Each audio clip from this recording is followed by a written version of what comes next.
அனைத்து நல் உள்ளங்களுக்கும் என் அன்பான வணக்கங்கள். நான் உங்கள் இந்துமதி உதயகுமார். இப்போ நம்ம பார்த்துட்ருக்க கதை அவள் விழித்திருந்தாள். இந்த கதையோட முந்தின பாகங்களோட லிங்க்ஸை நான் கீழே டிஸ்கிரிப்ஷன் பாக்ஸ்லேயும் அதோட பிளேலிஸ்ட்லேயும் ஆட் பண்ணியிருக்கேங்க.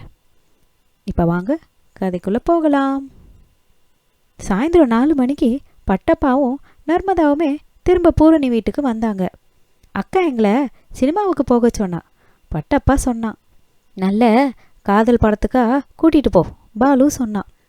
காதலில் நல்ல காதல் கெட்ட காதல்னு இருக்கா என்ன? ஒன்று காதல்னு இருக்குது, இல்லை காமம்னு இருக்குது. இதுதான் நான் கேள்விப்பட்டிருக்கேன். முன்னாடி சொன்னது உயர்வானது, பின்னாடி சொன்னது ரொம்ப மட்டமானது.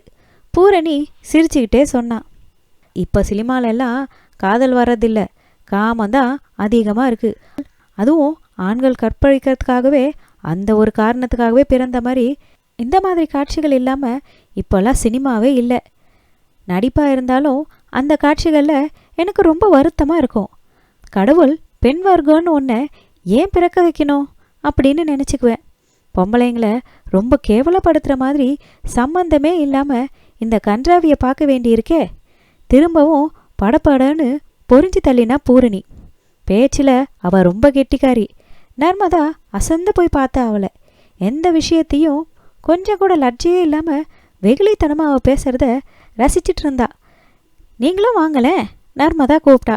நீ போடி, நாங்கள் எதுக்கு? ஆட்டப்பாட்டம் எல்லாம் ஓஞ்சி ஒரு பிள்ளையே பெற்றுக்க போகிறேன்னா கொஞ்சம் நிம்மதியாக படுத்து தூங்கணும்னு இருக்குது. இவர் காஃபின்னு உயிரை எடுத்துட்ருக்காரு. நீ ஜாலியாக போயிட்டு வா. நீங்கள் வாங்கலேன் சார், பட்டப்பா கூப்பிட்டான். பாலு பூரணியாக பார்த்தான். போயிட்டு வாங்க, ஆனால் கொஞ்சம் அவங்கள விட்டு தனியாக உட்காருங்க. பாலுவும் அவங்க கூட தியேட்டருக்கு போனான். முதல்ல பட்டப்பாவும் நர்மதாவும் பின்புற வரிசையில் தான் உட்காந்தாங்க. கடைசி சீட்டு ஒன்று காலியாக இருந்ததில் பாலு உட்கார போனான். அந்த வரிசையில் முழுக்க பெண்கள் இருந்ததால் அவன் வர்றது அவங்களுக்கு பிடிக்கலை. அதனால் நர்மதா அந்த இடத்துக்கு வந்து உட்காந்தா. தனியாக உட்காந்துருக்க நர்மதாவுக்கு என்னவோ போல தான் இருந்துச்சு. விளக்குகளும் அணைக்கப்பட்டது. படம் ஓட ஆரம்பிச்சுது. வழக்கம் போல் டியூயட், ஓடி பிடிக்கிறது, கட்டி பிடிக்கிறது எல்லாம் போய்கிட்டு இருந்துச்சு. திடீர்னு பின்புறம் இருந்து ஒரு கை இருட்டில் அவளை தொட்டுச்சு. நர்மதா சிலிர்த்து போனா. கணவன் தான் நினச்சிக்கிட்டா. அந்த கை அவள் கழுத்தில் சுருண்டு இருந்த முடிய வருடி கொடுத்தது. அப்புறம் கொஞ்ச நேரம் ஒன்றும் இல்லாமல் அமைதியாக இருந்தது. திரும்பவும் தன்னை அந்த கை தொடணும்னு அவள் ஏங்கி தவிச்சா. இடைவேளையின் போது சீட்டில் பட்டப்பா நல்லா தூங்கிக்கிட்டு இருந்தான். இவளை குறும்போட திரும்பி பார்த்த பாலு கூல்ட்ரிங்க் சாப்பிட்றியான்னு கேட்டான். நர்மதா ஒரு கணம் குழம்பி போயிட்டா. கணவன் தூங்குறான்னா? அவள் எதுவும் சொல்லலை, அமைதியாக தலையை மட்டும் ஆட்டினா. அதுக்குள்ளே பட்டப்பா விழிச்சுக்கிட்டான். ரொம்ப நேரமாக தூங்கிட்டனோ? என்னவோ அப்படி தான் இருக்கு போல. எனக்கு இதெல்லாம் பிடிக்கிறதே இல்லை. அக்கா என்னை தொல்லை பண்ணாலேன்னு தான் நானும் விருப்பம் இல்லாமல் வந்தேன், நர்மதா கிட்ட சொன்னான். இருட்டில் தன்னை பறிவோட தொட்ட அந்த கை பாலுவோட கையா? எவ்வளோ தைரியம் இருந்தா என்ன இப்படி அவன் தொட முடியும்? தொட்டா என்ன, எத்தனை நாளைக்கு இப்படி கருகிக்கிட்டே போகிறது? அந்த சாய்ராமே தேவலை. அவள் பேச்சை கேட்டுக்கிட்டு சினிமாவில் சேர்ந்துருந்தா எவ்வளோ பெரிய நடிகரெல்லாம் என்னை தொட்டிருப்பாங்க. மறுபடியும் இருட்டு. இப்போது முதலிரவு காட்சிகள். வழக்கம் போல் பால் பழம், கஷ்டம். இதெல்லாம் காட்டணும்னு சொல்லி யார் அடித்தா? பல வீடுகளில் இதெல்லாம் இப்போ கிடையவே கிடையாது. பொண்டாட்டியை அழைச்சிக்கிட்டு எங்கேயாவது கிளம்பி போயிடுறாங்க. நர்மதா சலிச்சுக்கிட்டா. பக்கத்தில் இருந்த பெண்களுக்கும் இதில் விருப்பம் இல்லை. நம்ம பொண்ணுங்க கூட உட்காந்து சினிமா பார்க்க முடியலையே, மானம் போகுது. ரகசிய குரலில் ஆங்காரமாக பேசினா அந்த கிழவி. முதலிரவு காட்சிகள் ஆரம்பித்து படிப்படியாக மனைவியை கொடுமைப்படுத்துறது வரைக்கும் நீண்டுக்கிட்டே போச்சு. என்ன கதைன்னு சினிமா எடுக்கிறாங்க? ஒன்று காதலும் ஊதலும், இல்லைன்னா பொம்பளைங்களை பிழிய அழவிட்டு வேடிக்கை பார்க்கறது. இதை பார்த்துட்டு நம்மளும் கூட சேர்ந்து அழணும். ஆரம்பத்தில் சீதை, அப்புறம் திரௌபதி எழுதுது போதலையா? இன்னை வரைக்கும் நம்ம அழனோன்னே கதை எழுதி படம் எடுக்கிறாங்களே. மூதாட்டி திட்டினா. பாலுவுக்கு படத்தை விட நர்மதாவே சுவாரஸ்யமாக இருந்தா. அவள் தலையிலிருந்து கட்டு மல்லிகை கும்முன்னு மணத்துச்சு. பட்டப்பா, உன் பொண்டாட்டி ரொம்ப அழகுடா அப்படின்னா. அவனை ரகசியமாக கிள்ளினபடியே. அப்படியா? அப்போ உனக்கு ஒன்றும் தெரியலையா? 6 மாதத்துக்கு மேலே அவளோட குடுத்தனை நடத்துறியே. இந்த மாதிரி அழகு தேவதை கீழே நடக்கவே விடக்கூடாதுடா, கையில் வச்சு தாங்கணும். அவகிட்ட நான் ஆசையாக தான் இருக்கேன். அதுக்கு மேலே அங்கே அதிகமாக பேச முடியல. பக்கத்தில் எதிர் சீட்டில் பெண்களை ஏதோ சாக்கில் காலால் கையால் விரல்களால் தொட விரும்புகிற ஆண்கள். ஒரு பெண் படின்னு திரும்பி வெடுக்குன்னு ஒருத்தனை முறைச்சி பார்த்துட்டு தன் பின்னல் எடுத்து முன்ன போட்டபடி தூ மானங்கிட்ட ஜென்மம் அப்படின்னு கொஞ்சம் சத்தமாகவே முணுமுணுத்தா. திரையில் எவ்வளோ மோசமான காட்சிகள் ஓடினாலும் மனசை கட்டுப்படுத்த தெரியாத விகார புத்தி கொண்டவங்க நாட்டில் ரொம்பவே இருக்காங்கன்றதுக்கு இதுவே காரணம். படித்தவ, ரொம்ப படித்தவ மாதிரி இருந்த அந்த அம்மா பின்னலை போட்டுக்கிட்டு பக்கத்தில் இருந்த பெண்ணுக்கிட்ட சொன்னான். பாலுவுக்கு சுரேன்னு இருந்துச்சு. நர்மதா மறுபடியும் அந்த கை தன்னை தீண்டணும்னு விரும்பி அடிக்கடி திரும்பி பார்த்தா. பட்டப்பா அவளையே பார்த்துக்கிட்டு இருந்தான். இவங்க வீடு திரும்பும் பொழுது பூரணியும் கங்கம்மாவும் வாசலில் உட்கார்ந்துருந்தாங்க. நல்லா சாஞ்சிருந்த பன்னீர் மரத்தில் வெள்ளை பூக்கள் வாசம் வீசுச்சு. மரத்தில் அடைஞ்சிருந்த குருவிகள் பொழுது விடிஞ்சதா நினச்சி கத்த ஆரம்பிச்சுது. அதோ வந்தாச்சே, கங்கம்மா எழுந்தா. ரொம்ப சோர்ந்து போயிருக்க, மோராவது சாப்பிட்டு தூங்கு சொல்லிக்கிட்டே கங்கம்மா தன் வீட்டுக்குள்ளே போனா. பூரணி உண்டாங்கி இருக்க மாதிரி நர்மதாவும் இருக்கணும்னு அவள் ஆசைப்பட்டா. ஏழுமலையானே, கொஞ்சமாவது கந்திரடா அப்பா. மங்கின நெய் விளக்கு ஒளியில் ஏழுமலையான் அமைதியாக சிரிச்சுக்கிட்டு இருந்தார். கங்கம்மா வழக்கம் போல் ஸ்லோகம் சொல்ல ஆரம்பித்தா. நான் பலகாரம் பண்ணியாச்சு, நீங்கள் சாப்பிடுங்க. நர்மதா, மறக்காமல் பாலை எடுத்துகிட்டு போ. படத்து முன்னாடி சக்கரை போட்டு ஏலக்காய் போட்டு காய்ச்சின நெய்வேத்தியம் பண்ண பாலை மூடி வச்சிருந்தா. நர்மதா அவள் கணவனுக்கு பரிமாறினா. நீயும் என் கூடவே உட்காந்துற.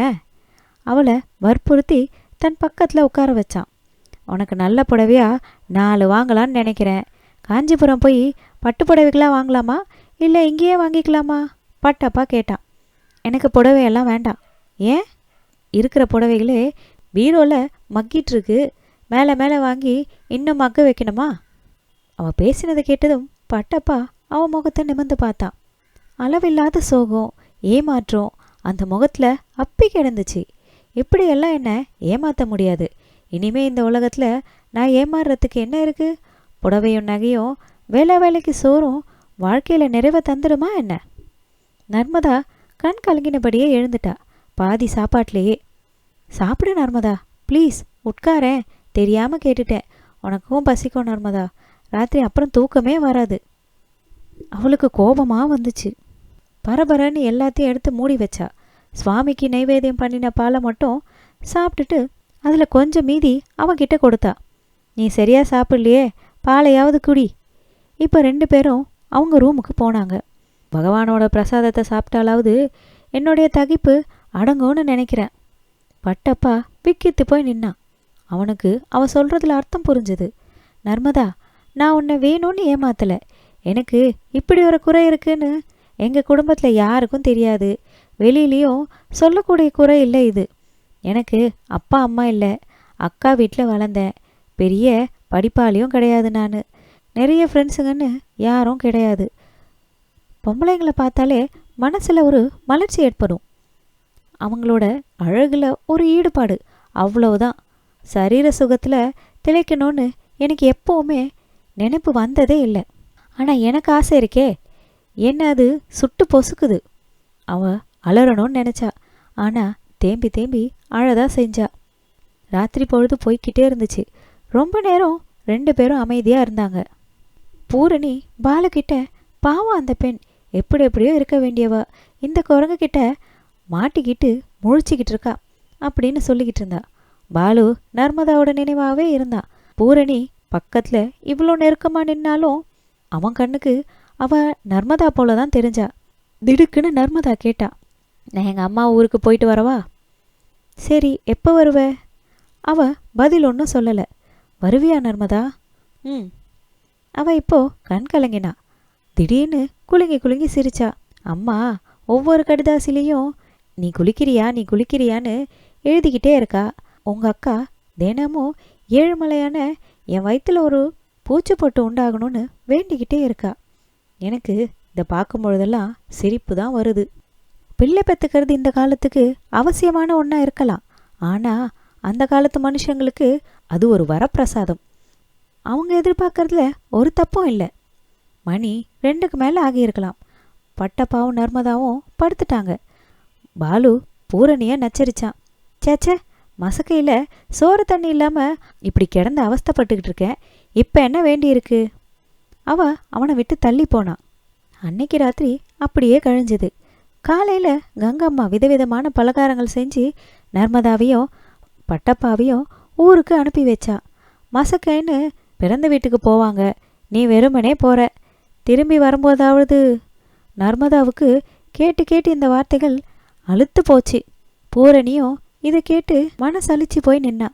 திடீர்னு வந்து நிற்கிற பெண்ணையும் மாப்பிள்ளையும் பார்த்து வெங்குலட்சுமி பூரிச்சு போனா. நல்லா பெருத்து போயிருக்கேடி. கல்யாணம் ஆன புதுசில் அப்படி தான் இருக்கும். ஆனால் அவன் தான் அப்படியே இருக்கான். அவனுக்கும் சேர்த்து நீயே பெருத்திட்டியா என்ன? நர்மதா எப்பவும் போல தான் இருந்தா. மகளோட சோர்வை கூட அவளால் கவனிக்க முடியல. அண்ணாவுக்கு பணக்கார தங்கை வந்திருக்கான்னு எண்ணம். அவள் செலவில் நிறைய சினிமா பார்க்கலான்னு நினச்சான். அங்கே இங்கே கடன் வாங்கி மாப்பிள்ளைக்கு விருந்து வச்சா வெங்குலட்சுமி. பட்டப்பா உடனே கிளம்பிட்டான். நர்மதா வந்திருக்கிறது எப்படியோ சாயிராமுக்கு தெரிஞ்சிருச்சு. என்ன சமாச்சாரம் கேட்டுக்கிட்டே உள்ளே வந்து உட்காந்தான். சொல்லுங்க, நீ தான் சொல்லணும். புதுசாக கல்யாணம் பண்ணிக்கிட்டு புருஷனோடு இருந்து வந்திருக்க. புது புது அனுபவங்கள்லாம் கிடைச்சிருக்குமே. இந்த அனுபவங்களை வேட்டால் கூட பகிர்ந்துக்கணும்னு அவன் எதிர்பார்க்குறான். ச்சே, என்ன கேவலமான புத்தி. என்ன ஒன்றும் பேச மாட்டேங்கிற? பெரிய பணக்காரி ஆயிட்ட, அப்படியே தகன்னு ஜொலிக்கிற. முன்ன மாத்திரம் என்ன கொத்திக்கிட்டு போகிற அழகில் தானே இருந்த. அவனுக்கு அடிச்சது பாரு பெரிய ப்ரைஸு. நீங்கள் வெளியே போங்க அப்படின்னு சுட்டு விரலை உயர்த்தி அவனுக்கு வாசலை காட்டலான்னு கூட தோணுச்சு அவளுக்கு. ஆனால் எதுக்கு இந்த அல்பனோட நமக்கு தேவையில்லாத பிரச்சனை அப்படின்னு பேசாமல் இருந்துட்டா. என்ன வந்ததும் வராததும் உன் புருஷன் கிளம்பிட்டாரு. அவருக்கு ஊரில் நிறைய வேலை இருக்குது, உன்னை விட்டுட்டா. நர்மதாவுக்கு அதுக்கு மேலே கேட்க பிடிக்கல. அம்மா கடை தெருக்கு போகணும்னியே. சரி, அப்போ நான் கிளம்புறேன். சாயராம் எழுந்தான். உன்னை இன்னும் மறக்கலடி நான் அப்படின்னு மனசுக்குள்ளே கருவிக்கிட்டு போகிற மாதிரி அவளை ஒரு தினசாக பார்த்துக்கிட்டே வெளியில் போனான். வெங்குலட்சுமி அவள் சமைக்கிற வீட்டுக்கு கிளம்பி போனா. உன் உடம்ப பார்க்க எத்தனை பேருக்கு ஆசை. இங்கே சாய்ராமு, அங்கே பாலு, நடுவில் தாலி கட்டின கணவன் மட்டும் எதுக்கும் உதவாதவனாக இருக்கான். ஆண்கள் எல்லாரையும் பழி தீர்த்துக்கலாமா? அவங்கள அணுவா சித்திரவதை பண்ணலாமா? ஆசை காட்டி இப்படி ஏமாத்தலாமான்னு ரொம்பவும் விகாரப்பட்டு போச்சு. சாய்ராமோ பாலுவோ யாரோடவாவது சிநேகிதமாக இருந்து ஒரு பிள்ளைய பெற்று கங்கம்மா கிட்ட இந்த அவங்க மருமகன்னு மடியில் போட்டுடலாமா? இதாம்மா உன் பேரன்னு அம்மா கிட்ட கூட கொடுக்கலாம். தம்பி பிள்ளைன்னு அந்த அம்மா சீராட்டி பாராட்டிட்டு சாகட்டுமே, என்னையும் தான் பாராட்டட்டுமே. அவ பாரதம் படிச்சிருந்தா. இப்படியும் இருக்கா என்ன? எப்படி இதை ஒத்துக்கிட்டாங்க நினச்சி பார்த்தா. அந்த பெண்களுக்கு ஏற்பட்ட துர்பாகியத்துக்கு விடுவி மோட்சம் இருந்தது. அவங்கள ஏசுறவங்க ஏசினாங்க, போற்றினவங்க போற்றினாங்க.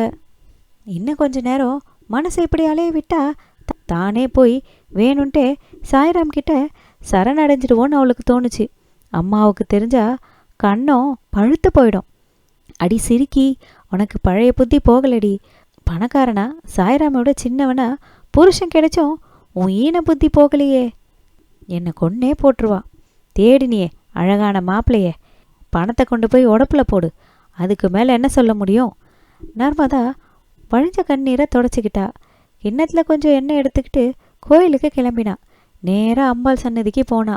எந்த கஷ்டமோ குறையும் அம்மா கிட்ட சொன்னால் தீர்ந்து போயிடும், மனசில் உள்ள பாரம் குறைஞ்சிடும்ன்றது குழந்தைங்களுக்கு ஒரு நம்பிக்கை இருக்கு இல்லையா? வெறும் அம்மாக்களே குழந்தைங்களுக்கு இவ்வளோ பக்கபலமாக இருக்கும் பொழுது இந்த உலகத்தையே ஆள்ற அந்த ஜெகன்மாதாவுக்கு எவ்வளவு சக்தி இருக்கணும். சன்னதியில் அதிக கூட்டம் இல்லை. கழுத்தில் மெல்லிசா ஒரு முல்லைச்சரம், தங்க போட்டு முன்ன அரக்கு பாவாடை கட்டிக்கிட்டு பரம சாந்தமாக அவன் நின்றுக்கிட்டு இருந்தா. விளக்கில் எண்ணெயை விட்டா, திரியை தூண்டி விட்டா. 2-3 சின்ன பையன்கள் பிள்ளையார் சன்னதியில் யாரோ உடைக்கிற சிதற தேங்காயை பொறுக்கிட்டு ஓடிக்கிட்டு இருந்தாங்க. குருக்கள் தூணில் சாஞ்சபடி யாரோடமோ சுவாரஸ்யமாக பேசிக்கிட்டு இருந்தார். பெரிய வீட்டு பசங்களில் ஒருத்தன் வேறு ஜாதி பெண்ணோட சிநேகிதமாக இருக்கிற கதையை குருக்கள் போட்டு ரொம்ப ஆர்வமாக கேட்டுக்கிட்டு இருந்தார். நடுவில் நாமக்கு ஏன் வம்புன்னு வேற சொல்லிக்கிட்டு இருந்தாரு. நர்மதா விளக்கு சுடரில் அம்பால தீர்க்கமாக பார்த்தா. அடியே அம்மா, உன்னை எத்தனை தடவை சுற்றி சுற்றி வந்திருக்கேன், எத்தனை பூ வாங்கி போட்டிருக்கேன். நல்ல புருஷனாக ஒருத்தன் வருவான்னு இதோ உனக்கு பூஜை பண்ணுறாரே இந்த குருக்குல் மாமா எத்தனை முறை எனக்கு சொல்லியிருக்காரு. இவர் சொன்னதும் பொய், நீயும் பொய். அந்த நேரம் யாரோ ஒரு பக்தர் அம்பாவை நினச்சி பாட்டு பாடிக்கிட்டே வந்தார். பூர்வீக கல்யாணி குழஞ்சி குழஞ்சி தென்றலாக வீசிச்சு. அம்பிகை மந்தகாச முகத்தோட பக்தனை பார்த்தா. நர்மதாவுக்கு அவளுடைய சிரிப்பு தெரிஞ்சுது. அவன் நகர்ந்ததும் மறுபடியும் இவ சிரிக்காத, எதுக்கும் எல்லாத்துக்கும் சிரிப்பு தானா, சந்தோஷம் துக்கம் வாழ்வு தாழ்வு எல்லாத்துக்கும் இந்த சிரிப்பு தான். இப்போ உன்னால் நான் பாவம் பண்ணிடுவேணும்னு பயந்து பயந்து செத்துக்கிட்டு இருக்கேன். ஒவ்வொரு நாளும் வெந்து வெந்து தணிகிறேன். இதே ஆம்பளையாக இருந்தால் வேற வீட்டை தேடி போவான், அதுக்கு ஒரு நியாயம் சொல்லுவான். அவன் மேலே ஒன்றும் ஒட்டுறது இல்லையாமே, சாஸ்திரம் கூட சொல்லுது. பொம்பளைங்கன்னா நெருப்பு மாதிரி இருக்கணுமா. நெருப்பாக இருந்தால் பிரச்சனை ஒன்றும் இல்லையே, நினச்ச உடனே சட்டுன்னு எரிஞ்சு போயிடலாமே. நெஞ்சிக்குழி விம்ம விம்ம மனசுக்குள்ளே அரட்டினா. அழறியா என்ன? இந்த ஊருக்கு வந்ததுலேருந்து யாருடைய நினைவு மனசை போட்டு உழுப்புதோ அந்த சாய்ராம் சிரிச்சுக்கிட்டே எதிரில் வந்து நின்னான். இல்லையே, கண்ணில் என்னமோ விழுந்துட்டா மாதிரி இருக்கு. சொல்லிக்கிட்டே தூண்டில் இருந்த குங்குமத்தை எடுத்து நெத்தியில் வச்சுக்கிட்டு வெளியே வந்தா. சுவாமி சன்னதியை அதுக்குள்ளே பூட்டிட்டாங்க. கூட்டம் நல்லா இருந்தால் அவரை கொஞ்ச நேரம் நல்ல காற்று சுவாசிக்க திறந்து வைக்கிறது வழக்கம். இல்லைன்னா அவரை கம்பி கதவுக்குள்ளே போட்டு பூட்டுறது தான் வழக்கம்.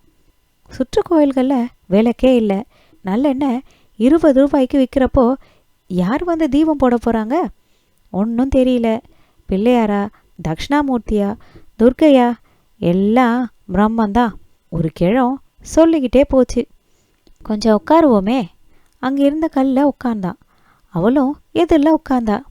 இந்த மூக்கும் கண்களும் உதடுகளும் எப்படி இவ்வளோ அளவோடு இவளுக்கு வாய்ச்சுது? அதிசயமாக பார்த்தான் சாய்ராம். வீட்டுக்காரர் இல்லாமல் விட்டுட்டு போயிட்டான்னு அம்பாள் கிட்ட சொல்லிக்கிட்டு அழுதியாக்கும். என்கிட்ட மறைக்கிற. அவன் ஒரு ரசனை கெட்ட ஜென்மம். கழுதிக்கு தெரியுமா கற்பூர வாசனை? அவ கீழே கிடந்த குச்சியால் மணலில் கோலம் போட்டுக்கிட்டு இருந்தா. அதானே கோபம்? பின்ன அவர் எங்கே இருந்தா என்ன? இவளோட இந்த பதில் சாய்ராமுக்கு சுவாரஸ்யத்தை ஏற்படுத்துச்சு. என்ன அப்படி சொல்கிற? பணக்காரன், லட்ச லட்சமாக வச்சுருக்கான், கழுத்தில் கையில் காதுலன்னு பல பலன்னு போட்டுக்கிட்டு சாக்ஷாத் அந்த அம்பாள் மாதிரியே ஜொலிக்கிற. ஐயோ, என்னை போய் அவளோட ஒப்பிடாதீங்க. நான் பாவம் பண்ணின மனுஷ ஜென்மம். வெளியில் பவித்திரமாக இருக்கிற மாதிரி இருந்துக்கிட்டு மனசால் கெட்டு போய்கிட்டு இருக்கேன். அப்போ உனக்கு அவனை பிடிக்கலையா? உனக்கு ஏற்றவன் இல்லைதான். உனக்கு பிடிச்சவனா என்ன மாதிரி இருந்தால் இப்படி தங்கமாக இழைச்சிக்க முடியுமா? நல்ல புடவையாக வேணா வாங்கி தருவேன். நகை நட்டெல்லாம் இந்த விலையில் என்னால் வாங்கி போட முடியுமா? நர்மதாவோட கண்கள் கலங்குச்சு. நகையும் நட்டம் போதுமா? முணுமுணுத்தா. அதுக்கு மேலே குருக்கள் வர சத்தம் கேட்டதும் 2 பேரும் எழுந்து வெளியே வந்துட்டாங்க. கோயில் வாசப்படியில் பூக்காரி 2 முழத்தை வச்சுக்கிட்டு, வாங்கிக்கோங்களே சாமி. வாங்கினான். அவளும் பேசாமல் வாங்கி வச்சுக்கிட்டா. 2 பேரும் வேற வேற வழியில் பிரிஞ்சு நடந்தாங்க. ஊரில் பட்டப்பாவுக்கு நர்மதா இல்லாமல் ஒன்றும் பிடிக்கல. அவளை ஏமாத்தணும்னு அவன் ஒரு நாளும் நினச்சதில்லை. பெண்கள் ரொம்பவும் சரீர சுகத்துக்கு ஏங்க மாட்டாங்க. அவங்க கவனமெல்லாம் நகை நட்டு வீடு வாசல்னு தான் இருக்கும்னு அவனுடைய கணிப்பு. ஏன், அவன் அக்கா கங்கம்மா இல்லை? மாமாவும் அக்காவும் ஒரு நாள் கூட உள்ளே சேர்ந்து படுத்திருந்த மாதிரி அவன் பார்த்ததே இல்லை. அவர் காற்றுக்காக வாசல் திண்ணையோ இல்லை மொட்டை மாடியோ பார்த்துக்கிட்டு போயிடுவார். அவள் இடுப்பில் சாவிகள் குலுங்க வளைய வளைய இந்த வீட்டை சுற்றி சுற்றி வருவா. அறுவடையாகி நெல் வந்தால் களஞ்சியத்தில் கொட்டி கொட்டி மூடி வைப்பா. பணத்தை எண்ணி எண்ணி பீரோவில் அடுக்கி வைப்பா. ஒவ்வொரு பண்டிகைக்கும் புதுசு புதுசாக பட்டு புடவைகளை வாங்கி கட்டிக்குவா. விதவிதமாக சமைப்பா. நிறைய பலகாரங்கள் செய்வா. அவ்வளவுதான் அவன் பார்த்த பெண். மாமா பக்கத்தில் வந்தால் கூட அவள் கொஞ்சம் தள்ளி நின்று தான் பேசுவா. இப்படி ஒரு சூழ்நிலை. வீடே பஜனை பாட்டுன்னு அமக்கலப்படும். அப்படியே அவ காலமும் போயிடுச்சு. கணவன் இருந்ததுக்கும் இல்லாததுக்கும் பெருசாக அதிகமாக ஒன்றும் வித்தியாசத்தை அவன் உணரலை. ஒவ்வொரு இரவும். ஆனால் நர்மதா அப்படி இல்லை. ஒரு நாள் ராத்திரியும் அழுவா, புரண்டு புரண்டு படுப்பா.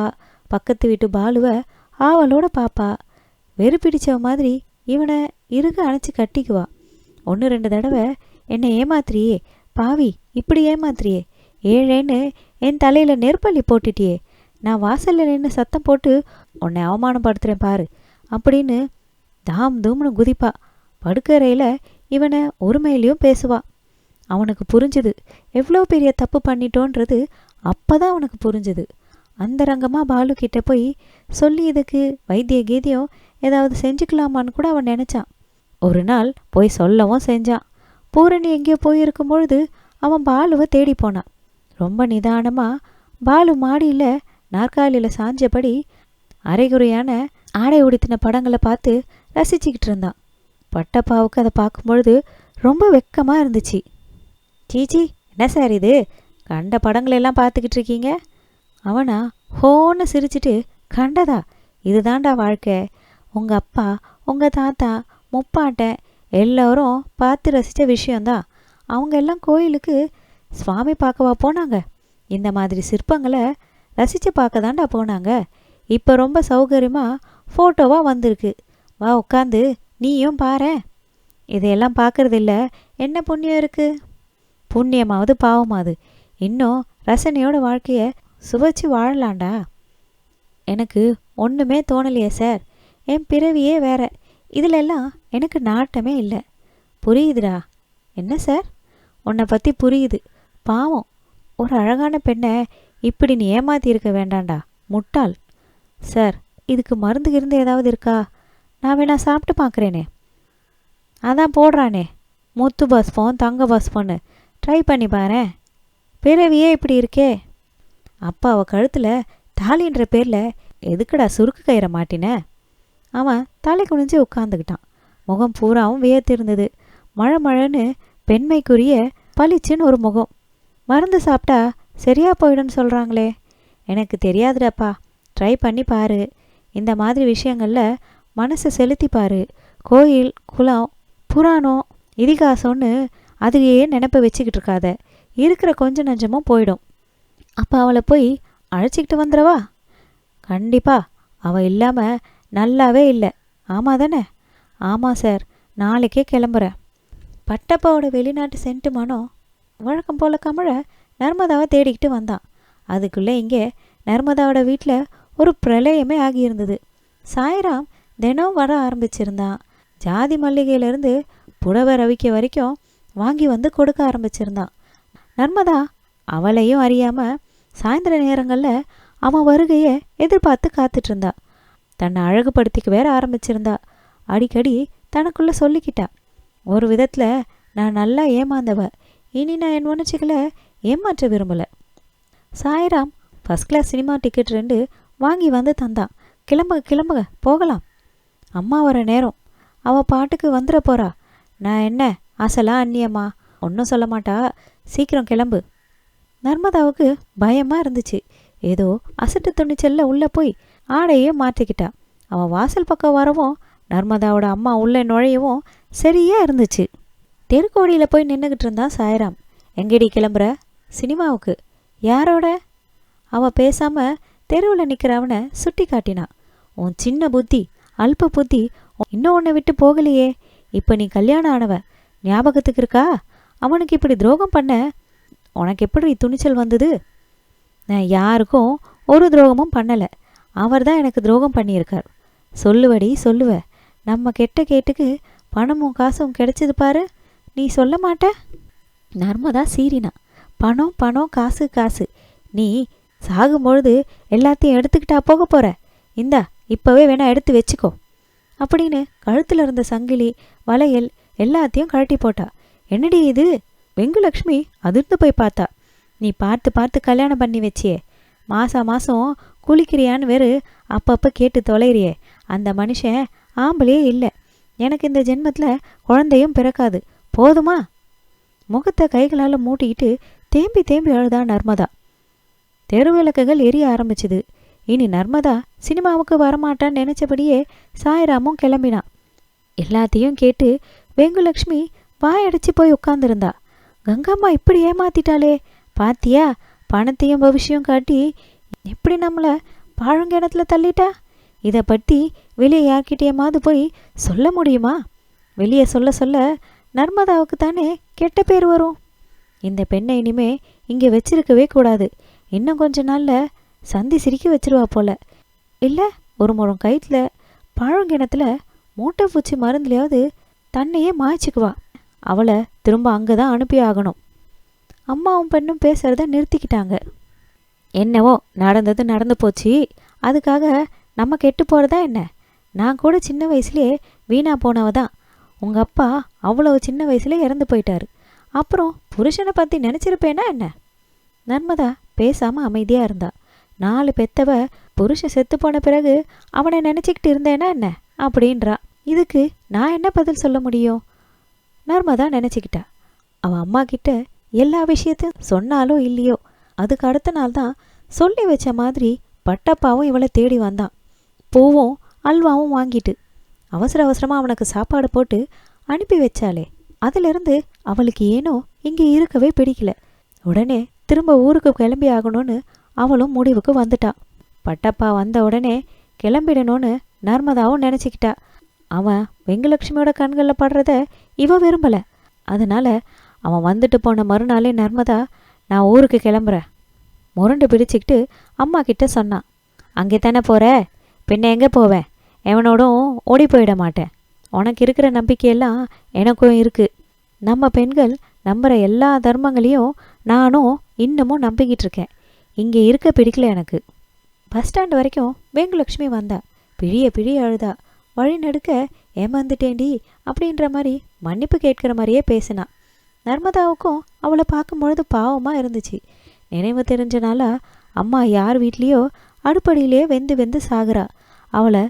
அவளை ஒரு நாளும் சுகமாக சந்தோஷமாக வச்சுக்கணுன்னு அண்ணா நினச்சதே இல்லை.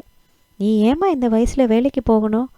பேசாமல் நான் போடுற கஞ்சியோ கூழோ சாப்பிட்டீரேன் அப்படின்னு உரிமையாக பிள்ளை ஒரு நாளும் அவளுக்கு ஆறுதல் சொன்னதே இல்லை.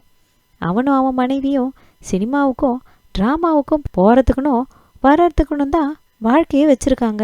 மாத கடைசியில் அம்மா கிட்டே வந்து சில்லறையும் கேட்பான். நர்மதா வந்திருந்த நாட்களில் அவகிட்ட 5-10ன்னு கேட்டுக்கிட்டே இருந்தான். இப்படி இருக்கிற அம்மா வேற என்ன தான் பண்ண முடியும்? பஸ்ஸும் கிளம்பிடுச்சு. போயிட்டு வரேன் சரின்னு தலையை மட்டும் அசைச்சா. கண்ணங்களில் கண்ணீர் கோடா விழிஞ்சிட்டு இருந்தது.